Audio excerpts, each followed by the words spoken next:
This podcast is part of the Everyday Heroes Podcast Network, the network for first responders and those who support them.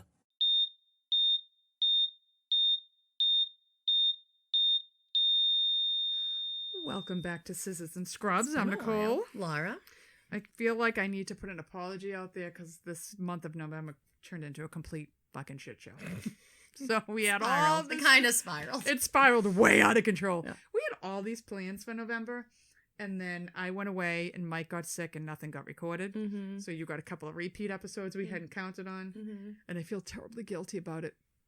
But not so guilty that I didn't think of a wow banger for this episode. So we're just going with what we had for November, even though it's There's only 3 days three left. days left, and we're a little late, but we're still going to cover No Shave November. And what are you covering? Blackout Wednesday. And Blackout Wednesday. And we're just going with the names here. Mm-hmm. So hope everybody had a Thanksgiving that was wonderful. Yes. Both of us had our boys home. That's Mine apparently comes home every weekend. Yeah. But Jack was home for He the has first not time. been home since June, so he was thrilled. Oh my God, it was so exciting to have Yeah. everybody home. He thought we got a new mattress. He just forgot what a good mattress actually felt like and thought we bought him a new mattress because his is so shitty You're at the coming home base. for 3 days. New mattress time. I'm going to get you a new mattress so you can use it twice a year. Oh. So it was nice having everybody home. I'm exhausted. My plantar fasciitis has gone from the bottom of my foot. Now I have this weird thing going on the top of my foot because I've been walking and doing so much. My foot's killing me all the time. Could be all the drinking too. I think I have gout. That's what it is. I have the Maybe. gout. Go. Yeah. Maybe we'll cover that in an episode. Oh, then Jack tells me, he gets in the car. He's like, I saw Boston from the plane. I thought I was going to cry. I'm like, obviously, it's the best place in the world. And then he's like, Mom, the kids on base always tell me I sound like just like Jeremy Renner from The Town. Now Please. I'm hysterical because he doesn't have a Not Boston even a little accent bit. at all. And I'm like, what? He's like, yeah, they say it all the time. Like, oh my God, you just said it. Because that's because you're from Boston. Like, you say it like, he's like, I don't say it like anything. He's like, I'm from Stoneham. I'm not from Boston. he's like, you need to hear my mother and my grandmother talk. Like, that's a Boston accent. You're going to hear a real Boston accent because I don't have one. They say, he's like, Mom, they say it all the time. Anytime I say anything, they say it. I have a Boston accent. When Cameron's friends came up, his friend's family came up and spent Thanksgiving with us. They said something like, oh no, you guys clearly have an accent. When we called you the first time and my husband was like, hey, what about the party? And her husband was like, the what? And she's in the background, party. They're from Boston. Remember, it's party. The party. Yeah. All right. So yeah, we got all that behind us. I'm not promising shit's going to go easy in December either because they're going to both be home for Christmas too, but we're going to try to be a little more prepared. Hopefully nobody gets the man cold or gets sick. Oh, we can't do another month-long man cold. Can't We do a man cannot. cold. I will not survive it. I do think we should cover a man cold too. Oh, we definitely should. Mike was ill. Mike was very ill With a cold. with a cold. Yeah. Oh my God. No, I can't tell you that story. I have to tell you that story offline. Okay. But don't let me forget to tell Okay. it to you. Okay. So, No Shave November. I'm going to talk about No Shave November. Mm-hmm. We had somebody at work do it like 2 years ago, but he just didn't shave his mustache. That's. I think most of them just do leave the mustache. But it really defeats the purpose of it. Well, because You're then you're like, supposed what's to- on your face? And then they're like, oh, I'm growing it for No Shave November. A lot of them just do the mustache. Okay, it's supposed to be for like all grooming. Yeah, but Of I all kinds. remember like years ago, like the first time I heard of it, like a bunch of the urology residents were doing it, and I was like, what the fuck is happening? Are we in? And I don't know why the urology residents. I don't either. because It's But colon I was like, cancer. oh, it must have something to do with prostate cancer because they all had Mustache. a mustache in November. I was like, what is this month needs to end? Yeah, it doesn't Yeah. make any sense. Everybody looked like a 1970 porn star. Yeah, it was awful. Okay, so how was it started? It started in 2009 by the Hill family when Matthew Hill dies from colon cancer in 2007. It has since spread nationwide and raised more than $12 million. Wow. What is it? Well, let me tell you what it is. It is used to grow awareness for cancer patients by growing our hair, which many cancer patients lose during treatment. Mhm. It is for you to donate the money you would use on grooming and shaving towards cancer awareness. Seeing as it's in November and I never shave my legs in November anyway, You should maybe donate. once. What am I going to donate? 50 cents? I don't know. If you went to Target, it's like $5 probably for maybe a thing of for one raisins. razor. Yeah, Because it's just, I maybe shave once a month in the wintertime. That's a little TMI, but you got it. a little bit. So the rule is to put down your razor, men and women, for 30 days and donate your waxing, hairstyling, shaving money to cancer awareness. waxing my face. That wouldn't be pretty. I'd have my own mustache. Yeah. All right. So we're just going to cover a little bit about colon cancer, what it is, how to prevent it, and all the other good stuff that goes with it. All right. Colon cancer. What is it? Well, it's a cancer of the large intestines. Colorectal cancer is the large intestines and your rectum. It affects older adults, but can strike any age. My girlfriend's cousin passed away from it at like 45. They say that in the United States, the prevalence of like 30-year-olds getting it is like through the roof for some reason. I don't know. It's something we're eating. Habits, it's something we're eating because they said it's like getting like they have no idea what's happening, but it's getting like higher and higher. Like you that's why you need to go get your like colonoscopies at 40. Like you need I was to supposed to get a colonoscopy. I go to the doctor my first physical in 5 years in January of this year, and he's like, "Okay, it's time for colonoscopy." I'm like, "No, those are after 50." He's like, "No, they're after 45." I'm like, "No, they're after 50." He's like, "No, they're after 45." I said, "Well, I'll do mine 50." He's like, "No, you'll do it now." So they booked me for August. I get all prepared in my head to do this, and they cancel it a week before. And they're telling me, "Well, we can't get you back until December." I said, "Well, A, that's unacceptable because it's your fault you're canceling because apparently somebody's going on vacation. And B, if you rebook me, I'm not doing it. It's December coming up. Nothing's booked." Yeah. So I'll wait till January for a physical again, and I know I have to do it. I know I have to do it, but I don't want to. It's better than I know. I have it in my family. I know it. Okay. I'm going to do it, I swear. So it usually starts with small, non-cancerous clumps of cells called polyps, which can grow over time and become tumors. Polyps produce few, if any, symptoms at all, which is why it is so important to get a colonoscopy. Now, listen, I just told you a stupid story about myself, but I cannot stress how important fucking colonoscopies are. Because you don't know those polyps are growing. Because my uncle died at 53 because he refused to have one because he got colon cancer. So, colonoscopies are done to find these polyps before the polyps become tumors. What is a colonoscopy? Well, it is an outpatient procedure.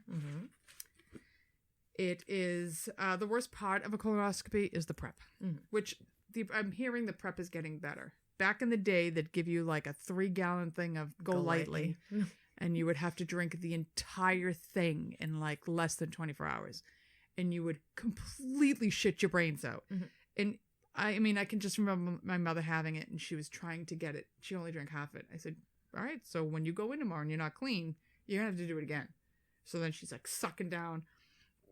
Hated it. Yeah. Okay, so colonoscopy is recommended for anyone over 45 or over.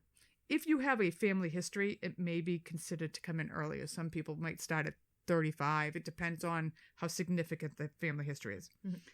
Genetic factors associated with colon cancer may be recommended for you to come in earlier. Inflammatory bowel issues like colitis or Crohn's can make you come in earlier. If your mother, father, brother, sister, or child has colon cancer, you have to keep getting screened. Multiple relatives, i.e. me, with colon cancer. But like I said, the bowel prep is the worst. Right now, like the prep they had given me to do, which I never did, was you mix a thing of Miralax, an entire thing of Miralax with Gatorade. I forgot how much it was. And you have to drink that the night before. And then I think it was either the morning of, you had to drink another thing of Miralax. So it's changing depending on where you go. I was going to say, I think even each doctor, it's different. Right. So with the Go Lightly, it's different. But basically, you're going to drink a massive amount of laxatives to clean you out and clean your colon out. And listen, you're dropping 10 pounds that day. This is what I'm thinking. You're dropping 10. It's a quick 10 pounds out. I think I put 10 pounds on just from Thursday. Right. If you did it now, really, for the Christmas parties, you'd be looking great. I'd be all set. So the prep is done the day prior to the procedure, and no matter what the prep is, you have to complete the prep, because if you do not complete the prep, you're going to get rebooked and you're going to come back in, because they have to be able to take the camera, enter your colon, and see it. And if you have poop in there, if you have poop in there, you're not going to see it. And they're also going to tell you things like, don't eat tomatoes, don't eat anything red, because that will be mistaken for blood. Don't eat seeds, because they'll get caught in your colon. A diet you have to follow a week out, because you got to make sure none of this stuff gets in there, because it could all be mistaken for a bigger problem. The procedure itself is a day surgery. You are sedated, and a small scope is inserted into your rectum and threaded through your colon. The scope has irrigation in it. The scope has air in it. So a lot of people completely don't remember at all what's going on. But when you are actually having it done, you're awake. Most people are awake, and you can feel like, they're uncomfortable from the gas. They may have you shift around, but you're never going to remember any of that. So they're going to go through, and if they see any polyps, they'll remove them at that time, and they'll send them for biopsy. Like I said, most people don't remember anything. If you don't have a colonoscopy and the polyps become tumors, here are some of the symptoms you might see. Like, so if you're growing a bowel tumor, you might have change in bowel habits, which could be either diarrhea or constipation. Constipation, my girlfriend's cousin, that's what she had. Bad constipation. Turned out to be a tumor, God bless. You'll have change in the consistency of your stool. You could have persistent abdominal pain, cramps, or gas. Sounds like me all the time. You have rectal bleeding or blood in the stool. If you have any kind of rectal bleeding, unless you have known hemorrhoids, it's something it should alert you immediately, and you should immediately go get checked. Rectal bleeding or blood in your stool, unless you have known bleeding hemorrhoids, you need to get that checked immediately. It's a sign of something bad. You might feel like you have more poop in there, so you've gone, you're in the bathroom, you're all set, and you're like, no, I feel like it's still in there. It could be a problem. If you have weakness or fatigue, unexplained weight loss, all of these symptoms can appear in the early stages of colon cancer. If any of these appear, because colon cancer, if caught early enough, can be fixable. Like 100% curable. So please go get checked if you hear or see of any of these. Risk factors for colon cancer. Your older age, a lot of over 50, though it can hit at any age. I thought this was interesting. African Americans are at a greater risk. Really? Yeah, I thought that was weird. A personal history of polyps, inflammatory bowel disease, which we talked about, inherited syndromes like Lynch syndrome or familial adenomatosis polyposis. Oh. Don't ask me what that is. You have a family history. You have a low fiber diet and a high fat diet. You have a sedentary lifestyle. Uh-oh, this is becoming a problem. Diabetes, obesity, smoking, alcohol, or you've had radiation therapy for cancer. I don't know why that's a risk factor, but it was in there. If you end up with a cancerous mass that you missed your polyps, you didn't go for colonoscopy, you might need a colectomy. A colectomy is a surgical removal of part of your colon. It could be your whole colon, depending on what your colectomy is for. But usually for for colon cancer, they're going to take a small part of your colon. Depending on how extensive or where it is, you could end up with a colostomy, which is they're going to take the end of the colon and they bring it out through your abdomen, and then you poop it in a bag. Never a good time. The type of cancer is going to determine the type of treatment you're going to have post-op. Whether you're going to need radiation, whether you're going to need chemotherapy, whether you're going to need both. So it's not like there is a tried and true rule for cancer. It depends on the kind you have. It depends on where it is and if they got everything, how far along you are. So you may or may not need that post-op. We talked about colostomies. Colostomies can be either permanent or temporary. Just because you have one doesn't mean they can't, down the road, if everything heals well, reverse it and put the ends back together and you get back to not having one. So, lifestyle changes to prevent or help to reduce your risk of colon cancer. Eat a lot of fruits and veg. Okay. A lot of fruits and veg and whole grains. Drink alcohol in moderation, if at all. Well, I'm not going to stop drinking, but I will drink in moderation. Stop smoking. Smoking is always a problem for everything. Yeah. Exercise most days of the week. I should really do that. And maintain a healthy weight. I'm going to try to do that too. This is a struggle. Struggle's real, dude. I've got a lot of symptoms here. A lot of side shit going on with that. So that is No Shave November, though we only have 3 days left for whoever wants to shave. Colon cancer is a real risk, but it is very avoidable or treatable. So please get your colonoscopies done. And I promise I will have mine done next year. Yes. Promise. You should. I should. You're not going to remember it. No, it's the prep. Yeah, but you literally get on the scale the next day. It's going to make you feel good. I know. You'll feel great that morning. Nah. So I did Blackout Wednesday, otherwise known as Drinksgiving. I don't think I've ever heard it called that. It's called Drinksgiving, Nicole.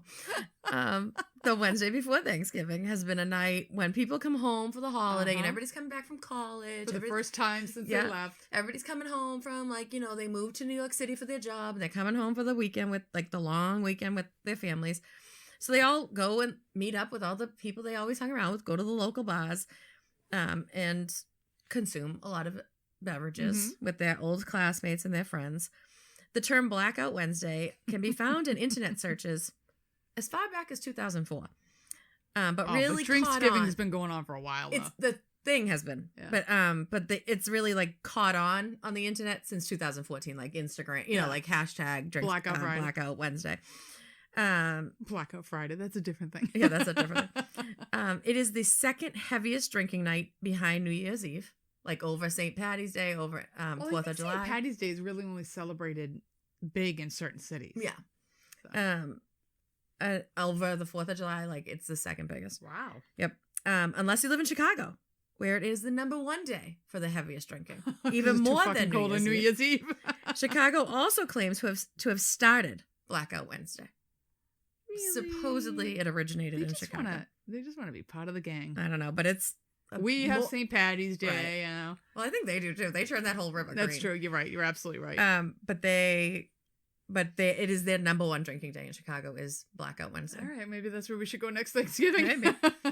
About 20% of the U.S. will partake in Blackout Wednesday, which is a huge friggin' number. Yeah. 43% will drink beer. 33% will drink cocktails. 29% wine, which you will have such a headache all Thanksgiving. Why would you do that? Looking at it gives me a headache. And 14% will drink just hard alcohol straight up. All right, Laura, which one would you be? Beer. I'd be the cocktails.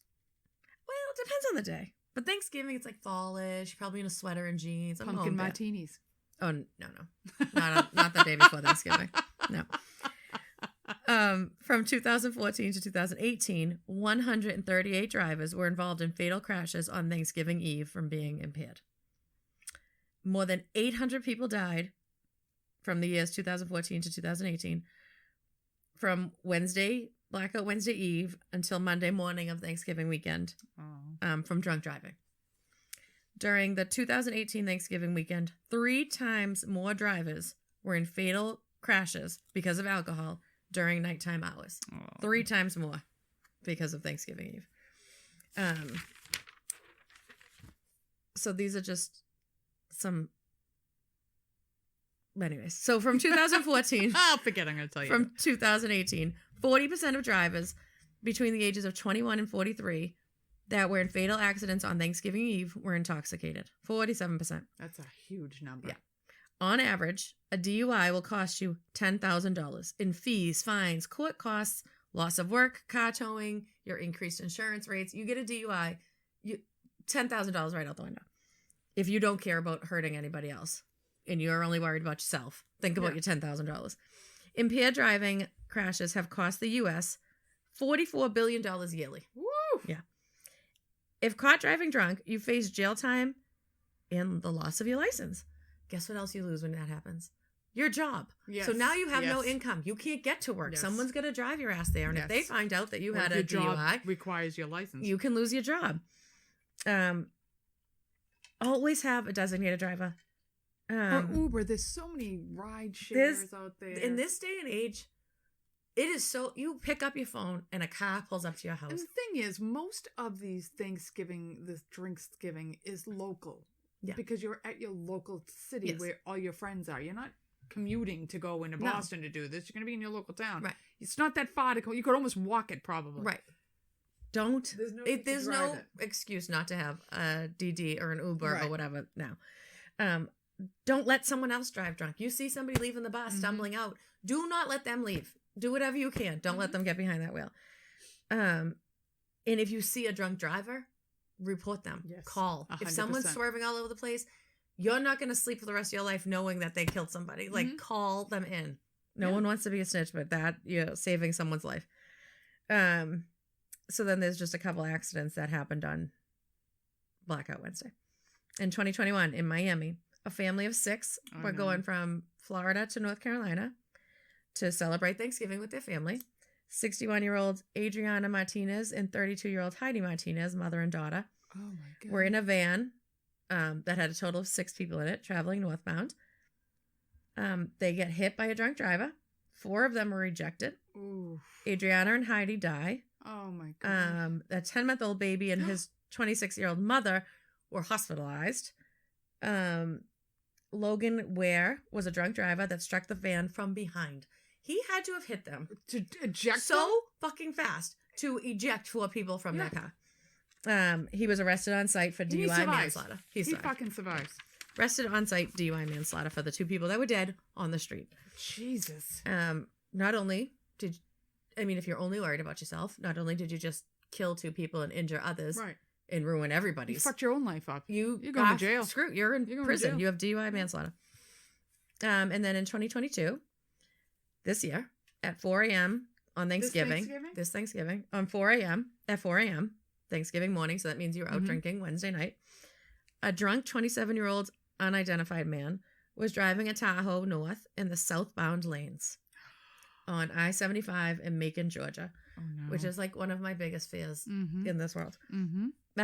He hit a Toyota Camry. He's in a Tahoe. He hit a Camry going the wrong way on a highway, killing 27-year-old Nomari Waite and 5-year-old Carmen Anderson. A third person in the Camry, 26-year-old Marcellus Copage, was critically injured. Waite and Copage were a couple who were returning home to Florida from Georgia, where they had just picked up Copage's 5-year-old daughter, Carmen. So now a 5-year-old and a 27-year-old are dead. A 26-year-old is critically injured, and the 27-year-old that hit them also died. All these lives are just ruined. They were these young 20-something and a 5-year-old. So fucking unavoidable. Avoidable. Completely avoidable. Totally avoidable. Yep. There's no reason. Get an Uber. Have your husband come pick your ass up. Do something. It's a fun night. I get it. But be responsible about it. There's no... Oh, that breaks And this just starts the whole holiday season of car accidents and drunk driving and everything else. Oof, that's a nice Thanksgiving. I know. Just don't do it. Just don't These do people are on their way to see their families for like a celebration. I know. And they're dead on the way. Well, listen, on a lighter note, why don't you guys write in with some of your friend Drinksgiving? Blackout Wednesday, Drinksgiving. Blackout Wednesday celebrations that you took a safe ride home in. Yes. Let us know, where you're from, what you did, or one of the best ones you've ever had. Write in and let us know. Because we'd love to hear from you. Yeah, it could be a little Christmas gift to us. Or what you do on Thanksgiving. Yeah, that's like your traditions or whatever. Or, did Aunt Joe get salmonella after she ate the turkey that was stuffed? Let us know what happened. Yeah. We do the saran wrap ball every year. I love that. That's fun. They fucking love it. The oldest are 18 now. The youngest are 7. There had to be 12 kids here. And we do it. And there was new kids, so I had to explain. But they literally, the 18-year-olds are just as excited as the fucking 7-year-olds. They think it's a star. Look up the saran wrap ball. It's a blast. Party thing. Yeah. And you put candy or other things into saran wrap, but you can't rip it. You have to find the seams. Did you ever see the one too where they take the gift box? And we did that with the mittens. Mitts. That's not as fun, I don't think. Because the saran wrap ball can get really intense because you think you're it's gonna be my turn. Because they make a mistake and it gets passed on. No, you roll a dice. You are unwrapping that's right. Until the other one and the person next to you is rolling the dice. We just do one because it's too many people. Okay. So we pick a number. This year is 6. When it goes to 6, you have to stop your turn. Right. I forgot. I swear to God, my poor nephew Johnny, every single time we got it, he didn't get it unwrapped. One bit, not one piece of candy came out on his turn. I was like, oh my God, the poor kid. And then at the end, we put a gift card in the middle. He was down. It was down to one more layer, and the kid rolled a 6. Then he got it, and the gift card came flying around. He never got one thing. Not one poor thing. Kid. Other kids gave him candy, but it was I'm oh my God. We were go on, and no, literally rolled a 6. We did that, and it's a lot of fun. Yeah. And Mike does it. So it's the cruelest thing you've ever seen. Why? Because he does layers and layers of nothing, and then it's wrapped. So you can't even find the edge for about 15 minutes. I'll pay you. You can wrap the one for me this year. Oh my God, it's cruel. But we do that every Thanksgiving. Lays and nothing. It's hysterical. They can't even. Some of them are looking for the edge for 10 minutes. It's hysterical. It's a weird things in it too. I think last year I put an old Blockbuster card in. Yeah, you did. An old Blockbuster video card. There was Garbage Pail Kids this year. I can't believe you have an old Blockbuster card. You found it in the junk drawer. What are you doing? Is your picture on the back? You kept it? You don't give that. It's a collector's item. It's vintage. He put it in the ball. It's vintage, like the Jell-O mold I got at Christmas. Yeah. I mean, at Thanksgiving this year. You had 2. Oh my God! And vintage. You kept them. Stoneham and Malden Blockbuster. Oh my God! I can't. Anyways, that's what we do. I do miss a good Blockbuster, though. I'm not gonna tell us something else fun that you do, though, so I can do. Yeah, something. let us. We like to hear from you guys. So figure we'd give you a topic to discuss amongst yourselves. Give us some Thanksgiving fun stories that you might have. Yeah. All right, I'm going to read a quick email. That's the email printed out fresh off the presses from our good friend Mike here. All right, I'm not writing names, right? No. Okay. So, I was hospitalized a number of years ago for a minor stroke. Jesus. At discharge, I got the diagnosis of hemiplegic migraine, or migraine that resembles stroke. I looked up what that was. Had a what the fuck moment and have had to learn to live with it. Anyway, 2 points from that. Ever worked on the neuro ward? We work in the neuro operating rooms, but not in the ward. I had a lot of nurse visits back then, especially overnight. When I asked how come I was getting so much attention, I was told that no other patient on the neuro floor was conscious. Thanks, but kind of creepy as well. But kind of true, because most of them are intubated. Yeah. Also, I had no idea there were so many subsets of migraines. Look up Alice in Wonderland migraines. Seriously, what the fuck? And glad I don't have that. Love the podcast, and happy holidays to you both. I'm not going to read the name, but thank you for the email. Thank you. Appreciate it. And I think that's a great idea. Migraines? Well, I suffer. I think we should do migraines for New Year's, because that's what everybody's going to have the next day anyway. No, they don't have a migraine. All these people that tell me I have a migraine, but you're standing up at a fucking restaurant. No, you don't. If you had a migraine, your ass would be in fucking bed. With a bucket beside you. You do not have a migraine right now. Like, that is my biggest pet peeve. Like, I have a migraine. Like, you don't even know what a migraine is if you are standing here telling me that. Even concentrate when I have a headache. No, like, I can't read. I literally, not a headache. When I have a migraine, I can't, my eyes don't focus. I can't read anything. Yeah. I get literally the visual ones. Like, That's what I get. I can see it coming on the Like sides the of my eyes. kaleidoscope thing, Yes. I'll see it come, and it won't be there yet, but I know I have to go home and I have to lay down because it's going to be there within an hour. And it was happening to me on the Tobin one day. I'm like, what the fuck is going on? Why can't I? It was like all in one eye. It was really weird. Yeah, I get. So the when it's auras. coming, that's what will happen first for me. I've had, when I was 19 or something, I think I was a scrub tech. I was living at my mother's house. I got up in the morning to get ready for work, and all of a sudden I'm passed out. And then I had like the worst. I have had migraines since I was like 6. The worst. Like, I was like, there's something wrong. Like this, I was like screaming in pain. I had to go to the ED. They're doing a spinal tap, like checking everything. They're checking to see if I had a stroke. Like, it was that bad. It was a migraine. Yeah. They're no joke. No. And so yeah, maybe we'll cover a whole episode on migraines. We'll do all the different kinds. It'll be titillating. I won a 7th grade science fair for my headache presentation. Well, I get hormonal headaches, so when I get a headache, it could be 7 days long. Yeah, it's a lot of fucking fun. All right, well, that was it. Well, happy Thanksgiving, happy November, happy everything. Get ready for your holiday season. It's the holiday season. Do do do, as Andy Williams would sing. I don't know who that is. Of course, you don't know who Andy Williams is? No, literally. Do you know who Andy Williams is, Mike? Thank you. Sure, he doesn't. Yes, he does. He was a crooner from back in the day. Andy Williams. He had a whole Christmas album. He had a whole variety show. No.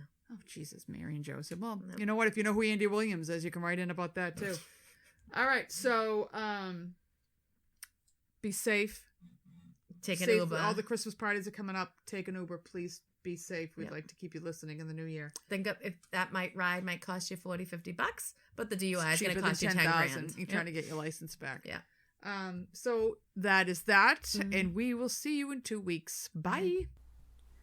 Like, subscribe, rate, and review the Scissors and Scrubs podcast on whatever podcast app you listen to us on.